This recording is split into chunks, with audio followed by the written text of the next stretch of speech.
Saudara, kegagalan Timnas lolos ke Piala Dunia 2026, manajer Timnas pun menyatakan bahwa akan melakukan evaluasi, terutama evaluasi pelatih. Kita bahas bagaimana drama kekalahan Timnas bersama dengan analis sepak bola, Bung Anton Sanjoy yang telah bergabung bersama saya di studio Kompas TV. Dan nanti saya akan menyapa ada Mas Zainal Arifin, mantan pemain Timnas melalui sambungan Zoom. Selamat petang semuanya. Selamat petang. Selamat petang. Oke, saya ke Bung Joy dulu. Bung Joy, tadi di paruh pertama berbincang dengan manajer Timnas, Pak Sumarji, yang langsung menyatakan bahwa akan melakukan evaluasi, terutama mengevaluasi pelatih Patrick Kluivert. Menurut Anda, ini langkah tepat? Ya, tentu harus dievaluasi. Bahkan saya kemarin mengatakan di salah satu stasiun televisi, evaluasinya menurut saya harus sangat dalam, menyangkut juga opsi penggantian pelatih. Ya. Saya agak berat sebetulnya mengatakan itu, karena sebetulnya kalau kita lihat perjalanan Patrick Kluivert dari bulan Januari sampai sekarang, itu saya tidak melihat ada perubahan yang signifikan dalam cara bermain Indonesia misalnya.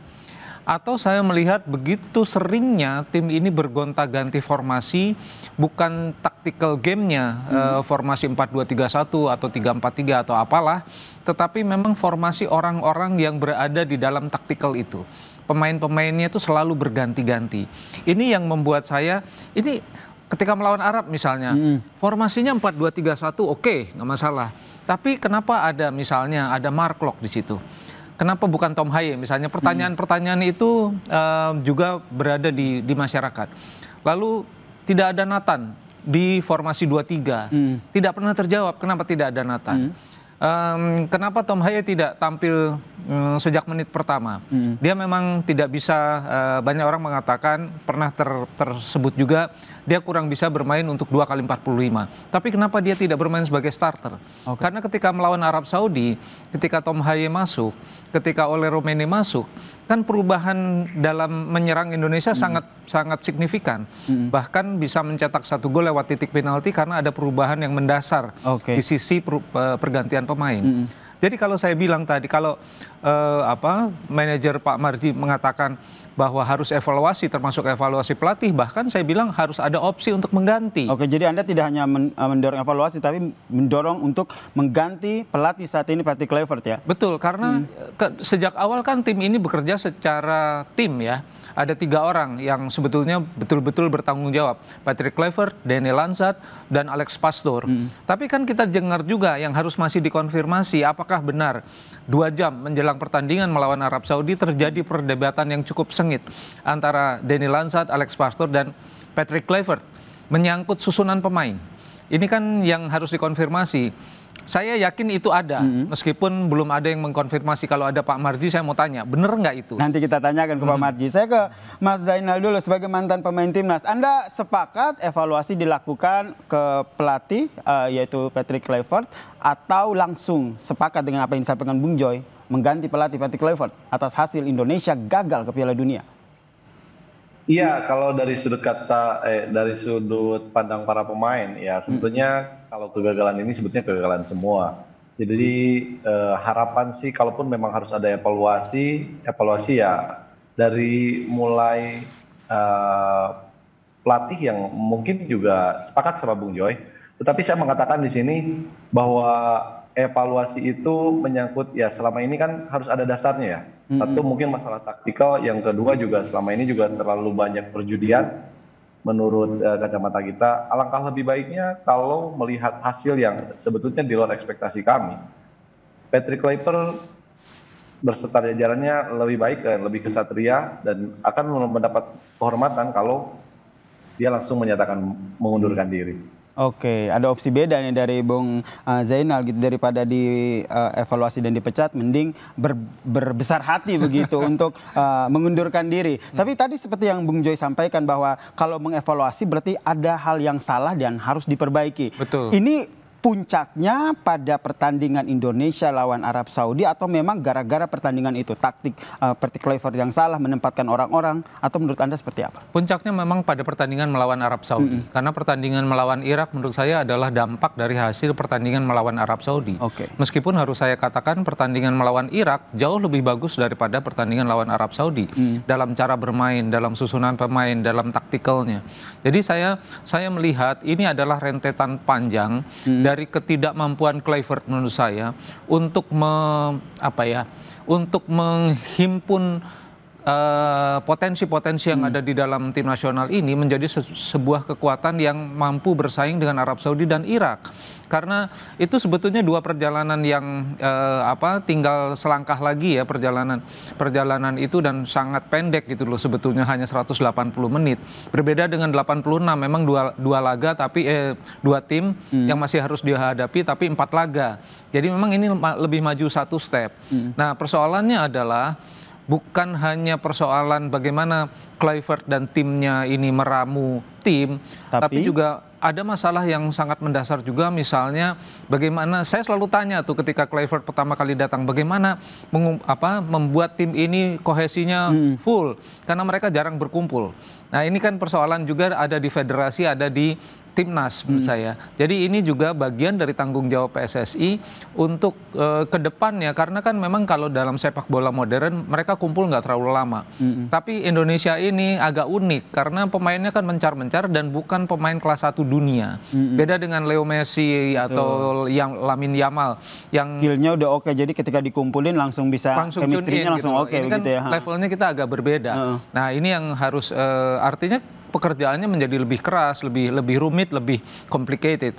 Nah, yang ini juga perlu dievaluasi sebetulnya, karena kita akan menghadapi hal-hal yang sama untuk nanti apapun Piala Asia atau penyisihan Piala Dunia, kurang lebih persoalannya sama. Ibarat kata jangan sampai pemain jatuh ke lubang yang sama begitu ya. Betul, jadi nggak boleh lagi terulang masalah-masalah yang dihadapi oleh Kluivert dan timnya ketika memegang timnas. Oke, dan tadi sudah jelas disampaikan oleh manajer timnas Indonesia Sumarji yang menyatakan bahwa gagal lolos ke Piala Dunia sangat mengecewakan dan pelatih Patrick Kluivert pun harus dievaluasi. Kami putarkan kembali keterangan dari Sumarji.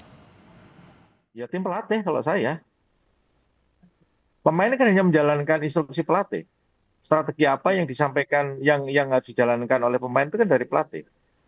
Ya, saya kebetulan kan cukup lama sekali saya di tim ini, dan berganti pelatih pun juga saya ada di situ. Boleh dikatakan ibaratnya sejak lahir ya, saya ngomong mengawali dari round 1, kita lawan Brunei, sampai dengan saat sekarang ini kan saya selalu ada. Kalau ditanya evaluasi apa ya? Pelatih yang dievaluasi.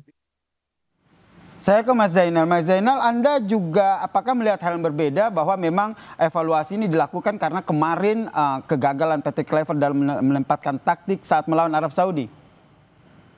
Ya, kalau kegagalan kita tidak berbicara di masalah pertandingan kemarin aja ya. Kita berbicara masalah walaupun sempat ada hasilnya bagus, tetapi secara permainan kita tidak terlihat seperti apa. Game modelnya itu seperti apa. Seperti yang dikatakan oleh manajer Pak Sumardi bahwa itu adalah evaluasi. Ya, memang itu hak prerogatif seorang manajer ya, karena itu pertanggungjawabannya kepada seluruh rakyat Indonesia tentunya. Jadi kalau udah seperti ini, kalau manajer sudah menyatakan seperti itu, ya kita tunggu aja. Dan alangkah lebih baik yang saya sampaikan tadi gitu, seorang pelatih kalau sudah dinyatakan gagal, lebih baik ya secara kesatria lebih baik mundur secara terhormat mungkin ya. Jadi Anda mendorong ya, menyatakan bahwa Patrick Kluivert, Anda sudah gagal membawa Indonesia ke Piala Dunia 2026 dan sebaiknya Anda mengundurkan diri, begitu ya? Iya, Gini ya, karena memang ekspektasi rakyat Indonesia berharap timnas kita itu bisa berbicara di event dunia, yang tadinya juga optimisme yang sangat menjunjung, maksudnya optimisme yang diharapkan. Mungkin saya, Bung Anton juga sependapat di situ. Masyarakat Indonesia berharap ya timnas kita bisa berbicara lebih di level yang lebih tinggi. Tetapi ya itu tadi gitu kan, ekspektasinya, harapannya tidak sesuai.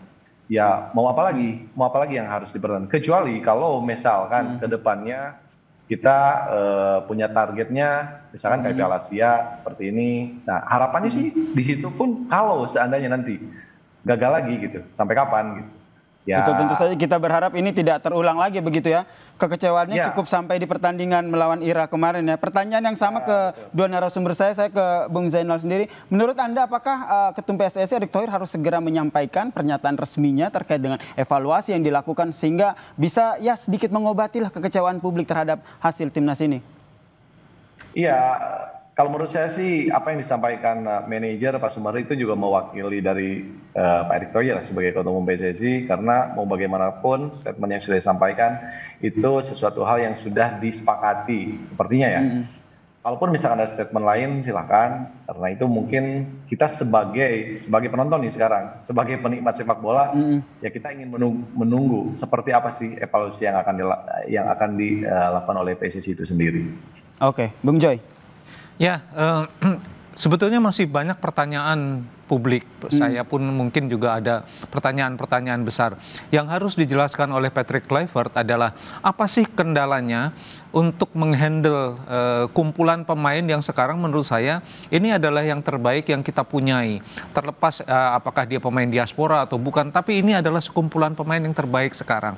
Dengan modal seperti ini sebetulnya kita melihat bahwa ada dalam tanda kutip ketidakmampuan dia untuk mengelola sumber daya yang sudah sangat baik ini menjadi sebuah tim yang andal. Ini kan yang kita nggak pernah lihat backbone-nya ini benar-benar dimainkan secara dengan taktikal yang benar-benar fix. Dan kemudian kalau taktikal A tidak jalan, ada taktikal B, ada taktikal C. Dan kelihatan dengan sejumlah lawan misalnya. Saya tidak menghitung lawan Australia dan Jepang. Itu sangat tidak saya masukkan karena situasinya sangat tidak ideal. Tapi pertandingan katakanlah lawan Libanon, lawan Cina, lawan Bahrain, itu saya tidak melihat tim ini semakin lama semakin baik. Mainnya menurut saya nggak oke gitu. Ini yang meskipun menang lawan Bahrain, lawan Cina, tapi tidak membuat publik yakin bahwa tim ini mampu bersaing dengan Arab Saudi dan Irak. Dan bahkan, itu di bawah kepemimpinan Patrick Kluivert ya? Di bawah kepemimpinan Patrick Kluivert. Padahal tim ini menurut teman-teman di PSSI adalah tim yang terbaik yang katanya mereka pernah punya. Saya pun sempat berpikiran demikian. Waduh, ini timnya kuat. Bahkan ada Simon Tahamata, ada Cruyff di sana. Saya lihat tapi tidak jalan. Menurut saya kemudian berpikir apakah ini soal kapabilitas?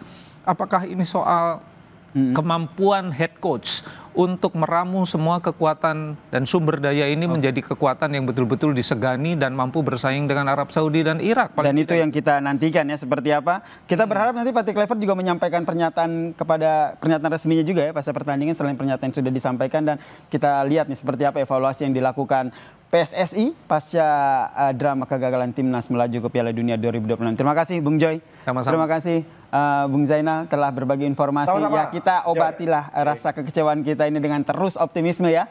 Timnas masih terus mengudara ataupun terus mendunia begitu. Amin. Terima kasih semuanya telah bergabung bersama kami di Kompas Petang.